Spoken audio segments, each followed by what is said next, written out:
हे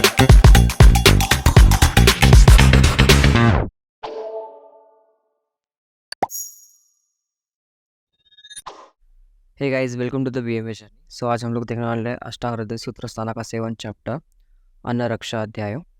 सो उसका first question है शावशुक्तस्य विलक्षः वीक्षते दिशा are the features of. ये किसके फीचर्स होते हैं? ये विषय के फीचर्स होता है, यानी कि person who is administering the विषय। Then second, the touching the विष्ण प्रोडक्ट्स मीन्स जो प्रोडक्ट्स ऑलरेडी जिसमें पॉइजन है उससे अगर टच करने से हमें क्या क्या हो सकता है? उससे हमें कुष्ठ हो सकता है, दाह हो सकता है, कुष्ठ, दाह, स्फोट, सुप्ति, नख, च्युति एंड रोम, ज्वर एंड शोफ, ये सारे हमको कॉज हो सकते हैं। तो इसमें क्या क्या हो जाएगा? शोफ होता है, दाह होता है, देन रोम एंड च्युति, ये सारे होते हैं। तो इसका आंसर डी हो जाएगा।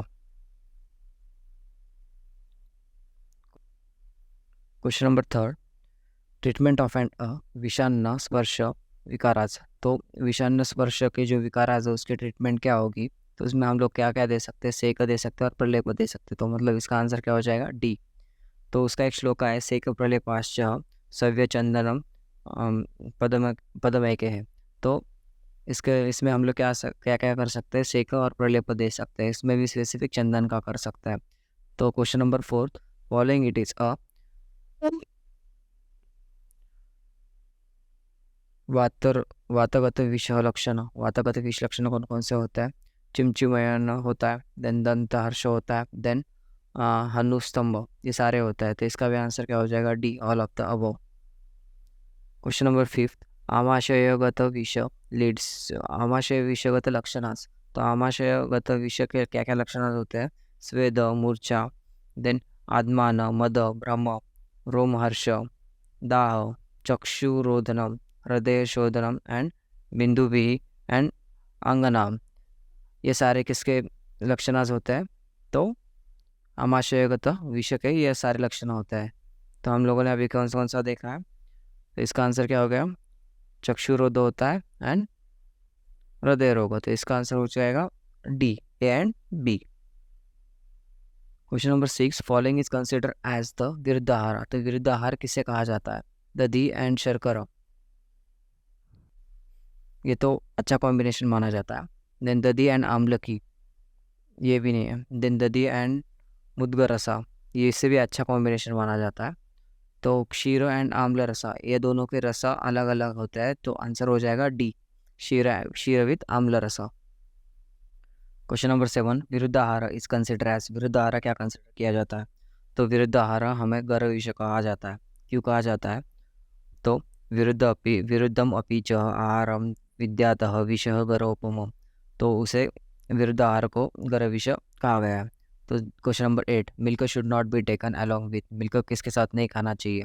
मिल्क हमें कुलत्त, वारक एंड मकुष्टक, ये सब के साथ नहीं खाना चाहिए। तो इसका आंसर क्या है? D, all of the above. तो हमें तद्वत कुलत्य, वदक, कंगु एंड वल्ल एंड कुष्ठ, ये सब के साथ हमें मिल्क नहीं कंज्यूम करना चाहिए। तो question number 9, following is consider as the विरुद्ध आहार। अविक मास अलॉन्ग विद द कुसुम्ब, ये विरुद्ध आहार है, ये हमें नहीं लेना चाहिए। देन काकमाची अलॉन्ग विद द गुड़, ये भी नहीं लेना चाहिए। Intake of and milk along with the consuming of and green, ये सारे विरुद्ध आहार है, तो ये सारे हमें नहीं लेने चाहिए। Then question number 10, consuming of and उपोदिका leaves processed with the tilakalka causes, it will lead to atisara. Question number 11, यत किंचित दोषम उत्क्लेशनम हरते ततः समासत इज द डेफिनेशन ऑफ। ये किसकी डेफिनेशन है? ये विरुद्ध की डेफिनेशन है। इसका मीनिंग क्या होता है? जो भी दोषास को इंक्रीज करता है बट बॉडी से रिमूव नहीं करता, मतलब बॉडी से इतना भी नहीं बढ़ाता कि बॉडी से बाहर निकले, तो उसको हम लोग विरुद्ध बोलते हैं। देन क्वेश्चन नंबर 12, अपत्यम अपि ही तत्यम शीलितम पश्चम एव वा सात्म्य असात्म्यम विकाराय जायते सहसा अन्यथा, ये किसका श्लोक है? वो तो इसमें पूछा नहीं है। तो बेसिकली क्या है, this shloka is explain in, सीधी सीधी बात है, हम लोग अभी अष्टांग हृदय का सूत्रस्थाना देख रहे हैं, तो basically Sutrasthana. Then 113 question, one of the following is not indicated into the त्रय उपस्तंभ। तो त्रय उपस्तंभ में क्या क्या इंक्लूड नहीं है? त्रय उपस्तंभ क्या रहता है? आहार, निद्रा एंड अब्रह्मचर्य। सो बेसिकली हमें ये अ वाला जो वर्ड है वो याद रखना है, ब्रह्मचर्य नहीं अब्रह्मचर्य होता है। तो 13 का आंसर क्या हो गया? मनस। ये इंक्लूड नहीं है, आहार है, शयन मतलब भी निद्रा होता है, एंड अब्रह्मचर्य। Then question number 14, following are depend on the निद्रा। तो निद्रा के ऊपर हमारा क्या क्या डिपेंड करता है? निद्रायतम सुखम दुखम पुष्टि कार्शः बलः अबलम। तो निद्रा के ऊपर हमारा सुख दुख करता है, देन ज्ञान अज्ञान एंड बल अबल, ये सब हमारा निद्रा पे डिपेंड करता है। तो इसका आंसर हो जाएगा D, all of the above. Then question number 15, सुख आयुषी पर पर कुर्यातः काल रात्रि दिवापरा। ये किसका श्लोक है? तो ये बेसिकली श्लोक है दुष्ट निद्रा का।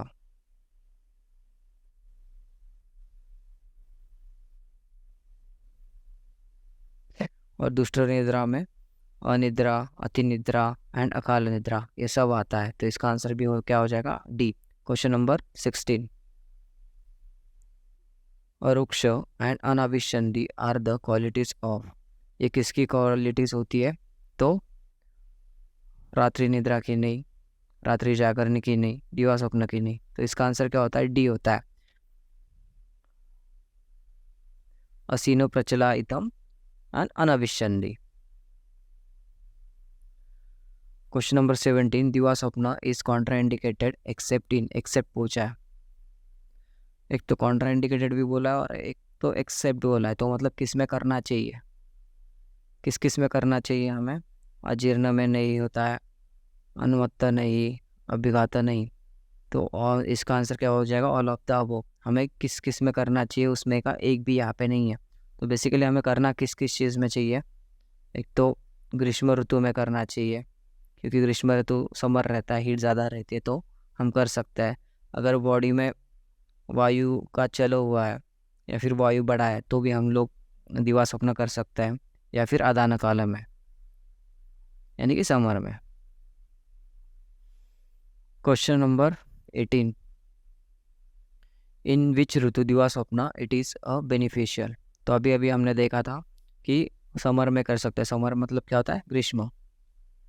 Then question number 19, in which of the following the person should not sleep in to the day and night also. मतलब उसे 24 आवर सोना ही नहीं है। तो इसमें क्या, किसका आंसर क्या हो जाएगा? तो इसका आंसर विशर्त हो जाएगा। क्यों? क्योंकि दो ही कंडीशन में हमें ऐसा करना चाहिए। एक तो होता है विशर्त, जिसका मीनिंग क्या होता है? जो कि पॉइजन से अफेक्टेड है उसको, और दूसरा होता है जिनको कंटर हो गए, the disease related to throat. तो ये दो ही कंडीशन में हमको डे एंड नाइट स्लीप नहीं करना चाहिए। तो क्वेश्चन नंबर 20, निद्रा नाश लीड्स टू जाड्य अपक्ति भ्रम। इसका आंसर तीनों भी है, तो ऑल ऑफ द अबव। तो बेसिकली निद्रा नाश लीड्स टू अंगमर्द, शिरो गौरव, जृंबिका, जाड्यता, ग्लानि, भ्रम, अपक्ति, तंद्रा एंड वातज रोग। ये सब किसकी वजह से कॉज होता है? निद्रा नाश की वजह से। तो क्वेश्चन नंबर 21, द वर्ड निगध मीन्स व्हाट। तो बेसिकली वर्ड निगध अल्टरनेट वर्ड है किसके लिए? ग्रीष्म ऋतु के लिए। तो इसका आंसर क्या है? C. So question number 22, in वसंत एंड शरद ऋतु the person indulge into the copulation. तो इसका आंसर क्या है? Once into the 3 days। तो बेसिकली 3 ये बताया गया है, तो मैं इसका आंसर यहाँ पे मेंशन करूँगा। सो बेसिकली फर्स्ट है हेमंत में। तो हेमंत में हम लोग अपने अकॉर्डिंग कर सकते हैं,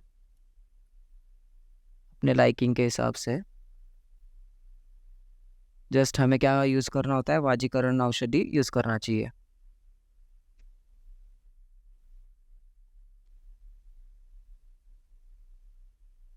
देन अभी सेकंड वाला हमने ये देखा था कि शरद एंड वसंत में वंस इन 3 days करना चाहिए, और ग्रीष्म उसी को ही हम लोग क्या बोलते हैं, निगद, एंड वर्षा ऋतु में हमें कब करना चाहिए, once in 14 days। Okay, then question number 23, in which ritu a person can induce copulation once into the fortnight, means 14 once in 14 days। तो 14 days, once in 14 days हमने अभी अभी क्या देखा था, ग्रीष्म एंड वर्षा। तो आंसर हो गया ग्रीष्म एंड वर्षा। सो एक बार चेक कर लेना, कभी कभी ऑप्शंस में ग्रीष्म की जगह निगद आ जाता है, तो ये याद रखो कि ग्रीष्म को ही निगद बोलता है। Question number 24, improper sexual intelligence leads to उर दौर्बल्य, इंद्रिय क्षय एंड अपरमरण। तो सब होता है, all of the above. Improper sex में sexual intelligence will leads to भ्रम, क्लम, दौर्बल्य, देन बलक्षय, धातु इंद्रिय क्षय एंड अपर्व मरना। ये सब हमें इम्प्रॉपर सेक्स इंड्यूज करने से हो सकता है। तो question number 25, after the copulation the man should consume. Copulation करने के बाद मैन मतलब क्या क्या कंज्यूम करना चाहिए, तो हमें प्रसन्न, कंदकाद्य एंड मांसरस, ये सब हमें कंज्यूम करना चाहिए। तो इसका भी आंसर क्या हो जाएगा, ऑल ऑफ द अबव। तो आफ्टर कोपुलेशन हमें क्या क्या कंज्यूम करना चाहिए, स्नान, अनुपलेप, हिम, अनिल, देन शीत अम्बु, दुग्ध, रस को हम लोग मांस रस बोलेंगे, तो मांस रस एंड यूष, सुरा एंड प्रसन्ना, ये सब हमें कंज्यूम करना चाहिए। Thank you guys, let's see you in the next video.